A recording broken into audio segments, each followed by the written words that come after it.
네, 자, 2022년 전산세무 2급 개정세법 부가가치세하고 소득세 중심으로 해서 자, 강의를 시작하겠습니다. 최근에 게시판에 보니까 이 개정세법 언제 올라오느냐, 이것 때문에 교재를 새로 사야 되느냐 고민하시는 분들이 좀 있는 것 같아서 좀 서둘러서 이 강의를 지금 촬영하고요. 원래 개정세법 보니까 부가가치세하고 소득세법 작년에 비해서 반도 안 됩니다. 왜 이런가 해서 봤더니 국회에서 통과가 돼야만이 이게 적용이 되는데 원래 아마 대통령 선거를 앞두고 국회가 여기에 신경 쓸 겨를이 없나 봐요. 그래서 그 입법 상정돼 놓고 아직 통과하지 못한 것들이 많은 것 같고 혹시나 만약에 하반기에 또 개정세법이 추가되는 게 있으면 제가 하반기에 가서 추가로 다시 한번 올리도록 하겠고, 현재까지 해서 적용될 수 있는 거 상반기에 전자세금계산서 부가가치세에서 발급 의무 대상자가 확대가 됐다는 거, 그다음 두 번째 전자세금계산서 발급에 대한 세액공제 한도 연간 100만 원, 요거 전자세금계산서 한번 발행할 때마다 200원씩 해서 연간 100만 원까지 공제되는 게 있습니다. 요게 폐지됐다가 다시 부활됐고, 신용카드 매출 전폐동 수령명세에서 과다 신고에 대한 가산세가 하나 더 신설됐고요. 그다음 소득세법에서는 의료비 지출액에 대한 세액공제가 확대가 됐습니다. 대표적인 게 한 3년 전인가부터 시행이 됐던 그 난임시술비, 요게 확대가 되고, 그다음 미수가 선천성 이상화에 대한 그 의료비 요게 신설이 됐는데, 자, 그러면 하나씩 한번 들어가 보겠습니다. 우선 아까 부가가치세법의 첫 번째 전자세금계산서 발급 의무 대상자 확대 이론교재 어디 수정해야 되는지 제가 하나씩 보여드릴 거예요.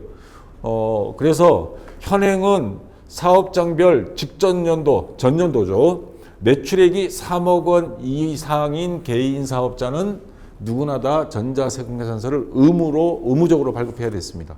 근데 이걸 점점 더 확대해서 2억 원 이상인 개인 사업자, 법인은 당연히 해야 되고요. 개인 사업자 2억 원 이상, 그러면 월 뭐 한 1,800만 원? 자, 이제 웬만한 데는 다 들어가는 거예요. 자, 나중에는 아마 전체가 다 하겠지만, 근데 이 조건이 있습니다. 바로 시행하면 혼란이 생기니까, 왜냐하면 직원이 있어야 전자세금계산서 발행하는데 요게 했던 사람이 할 수 있기 때문에 요거 유예기간을 둬서 7월 1일부터 적용됩니다. 자, 그러면 시험은 요게 시행된 이후부터니까 언제? 8월 시험부터 적용이 되겠죠. 자, 이렇게 되고요. 개정 사유는 사업자 간 거래의 투명성을 제고하고 점진적으로 발급 의무를 확대하기 위해서. 그러니까 이제 세금 투명성입니다. 숨기지 못하도록 이렇게 해서 이게 개정이 됐고요. 그 다음에 교재는 어디를 수정해야 되느냐? 자, 이런 교재 291페이지에 보면 요 내용이 있을 겁니다. 전자세금계산서 제도가 옛날에는 종이세금계산서였어요. 빨간색, 파란색 해가지고 2010년부터 대기업 중심으로 시작돼서 그 다음에 법인사업자는 2011년 쭉 내려오다가 현재 여기까지만 돼 있습니다. 3억 원 이상 개인 사업자 의무화 됐는데, 여러분들 요거 밑에다가 한 칸 더 적어주세요. 교재 밑에 공간이 있으니까 2022년 7월부터 해서 자, 사업장별 직전연도 매출액이 2억 원 이상 개인 사업자. 간혹가다 시험에 어떻게 나오느냐면요, 직전연도가 아니고 당해연도로 함정을 파는 경우가 있습니다. 요거 조심하시고, 전년도 매출액 기준입니다. 원래 매출액을 알 수가 없잖아요. 연말이 돼봐야 하니까. 그래서 전년도 매출액 기준이라는 거, 자, 요거 주의하시고, 자, 그 다음 293페이지 거기 확인학습 문제가 있습니다. 정답에는 영향이 없는데 확실하게 하기 위해서 다음은 부가가치세법상 전자세금계산서에 대한 설명이 다 틀린 것 해서, 자, 여기에서 보면 보기 4번 직전 연도는 맞죠. 사업장별 공급가액 합이 3억 원 이상이라고 되어 있습니다. 요거 정확하게 하기 위해서 2억 원 이상. 근데 조심할 거, 이번 4월 시험과 6월 시험은 3억 원 이상이 그대로입니다. 왜냐? 7월 달부터 적용이니까.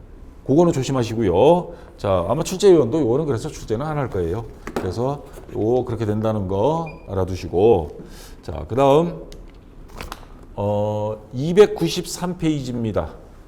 여기 보면 2번 문제. 다음은 부가가치세법상 전자세금계산서에 대한 설명이 다 틀린 것 같아서 정답은 4번입니다. 이거. 왜냐? 직전 연도 해야 되는데 당해 연도라고 돼 있죠. 자, 어쩌고 저쩌고 쭉 가다 합계액이 3억 원 이상이라고 되어 있습니다. 요거 2억 원 이상으로 고쳐주고요. 그래서 그 밑에 설명도 3억 원 이상 되어 있는 거 2억 원 이상인 개인 사업자는 전자로 세금계산서를 발행해야 한다. 자, 이렇게 하는 게 맞고요. 자, 요거 수정해 주시고. 자, 그 다음 두 번째입니다. 전자세금계산서, 우리가 부가세 신고를 홈택스로 인터넷으로 하게 되면 10,000원인가 공제해 주죠. 그거 외에 옛날에는 요게 큰 게 있었습니다. 연간 100만 원. 발급에 따른 세액 공제 한도 100만 원인데 요게 그 전에 2019년까지는 존재하다가 요게 폐지가 됐어요. 요것 때문에 한국세무사회 회장이 막 탄핵당할 뻔했습니다. 뭐 했냐? 국회에 로비를 해서 연장을 시켜야지 해서 이게 이번에 뭐니까 2년, 3년 만에 부활이 된 겁니다. 부활이 돼서 이것도 마찬가지 전년도 공급가 합계액이 요거는 3억 원 미만 개인 사업자 이 이상은 안 됩니다. 3억 원 이하일 때 자, 전자 발급 세액 공제 제도입해서 2024년 12월 31일까지 일단 한시적으로 한다고 발표를 했습니다. 그러니까 앞으로 2년 거의 3년 가까이죠.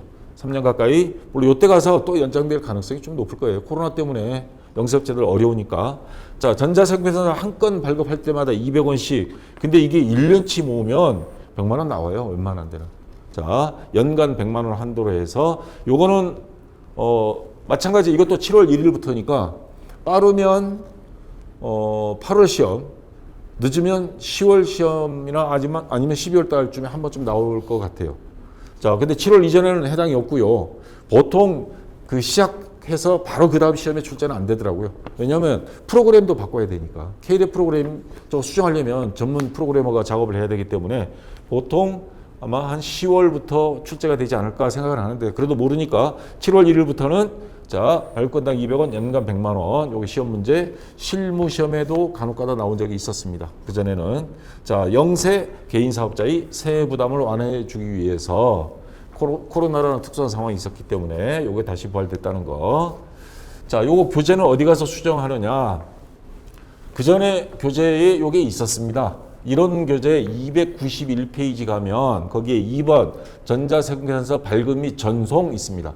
사업자가 전자세금계산서를 발급한 경우 세금계산서 합계표 명세 제출 및 세금계산서 보관 의무가 면제되며 그전에는 이 수기로 세금계산서 발행할 때는 다 보관해야 했어요. 물론 제출은 안 하는데 세무조사가 나오면 다 보여줘야 됐거든요. 엉터리로 발행했는 거. 그런 걸 찾기 위해서. 근데 전자세금계산서는 발행 안 해도, 보관 안 해도 됩니다. 발행이 아니고 보관 안 해도 되는데, 개인 사업자의 경우 2024년까지는 전자세금에서 발급건당 200원, 연간 100만 원 한도의 세액공제를 받을 수 있다. 근데 여기 그전 내용은 요게 폐지가 돼서 받을 수 없다라고 돼 있었습니다. 자, 근데 다시 이걸 부활시킬 거니까 단 올해 7월 1일부터라는 거 다시 한번 강조합니다. 요거 요런 식으로 요거 싹 지우고요. 여기다 2024년까지는 있다. 이렇게 없다를 있다로 고쳐주시면 자, 지금 교재 그대로 쓰셔도 됩니다. 자, 그 다음 부가가치세 개정된 거 세 번째. 신용카드 매출 전표 등 수령 명세에서 과다 신고에 대한 가산세 신설입니다. 자, 현행은 없어요, 이게. 없는데 새롭게 신설을 했습니다. 신용카드 매출 전표 등 수령 명세서상 금액 과다 기재 시 가산세 0.5%를 물리겠다 이 말입니다. 자, 왜 개정된 이유가 뭐냐면 사업자가 신용카드 매출 전표 등의 수령 명세서의 공급가액을 실제보다 과다하게 기재한 경우 착오로 기재된 경우를 제외하고는 어쩌다 실수를 할 수는 있으니까 요거를 빼고 실제 공급가액을 초과하는 액수의 0.5% 가산세를 부과하겠다. 자, 이거 탈세를 잡기 위한 건데 어떤 이유냐면 여러분들 실무에 가보시면 자기네가 100만 원어치 사가는 사람이 단골이에요. 야, 우리 세금계산서 모자라는데 세금공제 좀 받게. 혹시 세금계산서 남는 거 있으면 좀 달라고 그렇게 요구할 수도 있습니다. 아이, 또 뭐가 뜨니? 잠깐만요. 네. 자, 근데 단골이니까 이걸 안 해줄 수 좀 뭐 하니까 그냥 아무 생각 없이 다른 데서 우리가 물건을 사오면서 재료를 사오면서 세금계산서 발행 안 했던 게 있으면 여기다 돌려주는 경우들이 종종 많습니다. 이거. 그리고 또 이게 일반적인 건 아니지만 카드깡이라는 거 있죠. 이 사람이 뭐 신용도도 낮고 그래서 일반 그 사채업자한테 신용카드는 있으니까 갖고 오라 그래서 물건도 안 샀는데 긁어가지고 매출한 것처럼 잡는 경우가 있습니다. 그리고 100만 원 긁었으면 뭐 80만 원만 준다든가. 자, 그런 악용을 막기 위해서 자, 모든 매출에 대해서 투명성을 찾기 위한 목적으로 매출 전표를 과다하게 부풀리거나 또는 분식회계. 은행에 대출 받으려니까 영업이익이 별로야. 그러면 하지도 않은 매출을 한 것처럼 부풀릴 수도 있습니다. 그래서 이거를 잡기 위해서 물론 그거에 따른 형사고발도 들어가지만 가산세도 물리겠다는 겁니다. 이거 나중에 가산세 아마 점점 커질지 몰라요. 자, 이게 새로 신설됐는데 우리 프로그램에는 없습니다. 아마 요거는 근데 원래 1월 1일부터 바로 적용이에요. 그러니까 이론 시험에는 나올 수가 있습니다. 나올 수 있고 이번 2월 시험부터 4월 시험부터 나올 수 있고 그 다음에 프로그램만 수정이 되면 아마 대체적으로 아무리 빨리 나온다고 해도 6월 시험 프로그램 아마 업그레이드 하는데 시간이 좀 걸릴 거예요. 6월 시험부터는 여기에 있어서 이런 경우에 가산세 여러분들이 실무 시험에서 처리를 해야 될지 모르겠습니다. 자, 그 다음 소득세법입니다. 아까는 새로운 신설이니까 교재에서 어디 고칠 게 없죠. 자, 소득세법 의료비 지출액에 대한 세액공제가 확대됐습니다. 자, 종전에 의료비 세액공제 공제한도는 연 700만 원, 공제율은 15%, 난임시술비 요즘 그 신생아 출산율이 낮아지니까 혹시나 임신에 어려움을 겪고 있는 그 신혼부부들을 대상으로 해서 이런 20% 세액공제 혜택을 주고 있죠. 자, 근데 요거 가지고도 안 되겠다. 점점 출산아 수는 줄어드니까 요 20%를 10% 올려서 30%로. 그리고 요거는 자, 다른 의료비는 공제 한도가 있어요. 자, 자기가 사용한 금액이 총급의 3% 이상 그리고 공제 한도 700만 원 묶여 있지만 근데 난임시술비는 이게 돈이 많이 드는가 봐요. 그래서 공제 한도 없습니다. 들어간 금액, 지출한 금액 전부 다 공제받을 수 있고요. 자, 그 다음에 미수가 선천성 이상화, 장애우라고 그러나요? 정확한 명칭이 뭔지 모르겠는데, 이러한 경우에도 굉장히 인큐베이터죠, 이거. 미수가 같은 경우. 또 선천성 이상화 의료비는 20%를 별도로 공제해 주겠다 해서 새로이 신설이 됐습니다. 그래서 요거 교재에 추가로 제가 올려놨고요. 개정 이유는 출산율 감소와 난임시술 지원 확대, 미수가 선천성 이상화 가정이 경제적 지원이 일환으로 새롭게 신설이 되었다는 거. 자, 그래서 여러분 교재 532페이지입니다. 532페이지에 가면 세액공제 항목 여기 쭉 있어요. 여기 의료비 15% 그리고 난임시술비는 20%라고 돼 있었습니다. 요거 20%를 지우고 옆에다 30%로 수정해 주시면 되겠습니다. 더 손댈 건 없어요. 자, 그 다음 533페이지 가면 거기 2번 61번 의료비 세액공제 항목 실무시험에 관련된 거 거기 보면 총급액이 3%를 초과하는 금액의 15% 단 난임시술비는 20%라고 되어 있는 거, 자, 여기를 수정해 줍니다. 이걸 쫙 지우고 여기 밑에다 써서 이렇게 화살표 해놓으세요.